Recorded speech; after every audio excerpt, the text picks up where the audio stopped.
చరిత్రలో మరణం లేని నాయకులు అతి తక్కువగా ఉంటారు.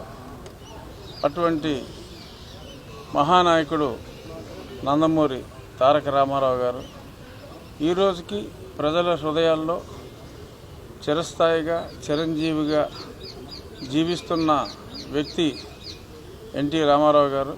గత సంవత్సరం ఇదే రోజు ఆల్మోస్ట్ ఇదే సమయానికి మీడియాతో మాట్లాడేటప్పుడు నేను అన్న, రాబోయే రోజుల్లో అతిపెద్ద ఘన విజయం తెలుగుదేశం పార్టీ మళ్ళీ సాధించబోతోంది.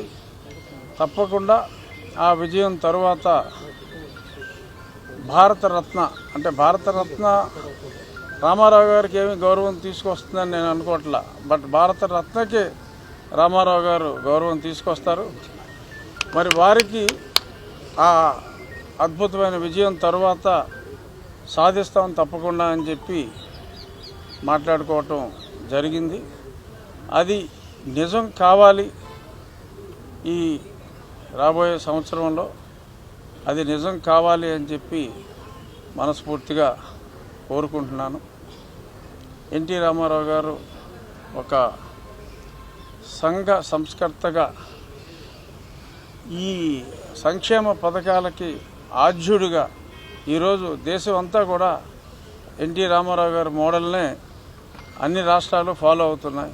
ఎందుకంటే ప్రజలు బాగోవాలి, ప్రజల బాగోగుల కోసం ఆయన అద్భుతమైన పథకాలు, అంటే ప్రభుత్వానికి ఇబ్బంది లేకుండా కూడా ప్రజల సంక్షేమం చూడొచ్చు అనే విధంగా ఎప్పుడూ రెవెన్యూ డెఫిసిట్ అనేది లేకుండా అద్భుతంగా పరిపాలించిన పరిపాలన దక్షుడు నందమూరి తారక రామారావు గారు. వారికి భౌతికంగా మన మధ్యన లేకపోయినా చిరస్మరణీయులు, తెరస్మరణీయులు. వారికి నివాళి అర్పించడం కోసం నేను ఈరోజు ఉదయమే అక్కడి నుంచి వచ్చి, ఎందుకంటే ఎన్టీఆర్ ఘాట్లోనే అర్పిస్తే అది నిజమైన నివాళిగా నా మనసులో పాతుకుపోయింది. అందుకని నేను ఇక్కడికి వచ్చి వారికి నివాళి అర్పించడం జరిగింది.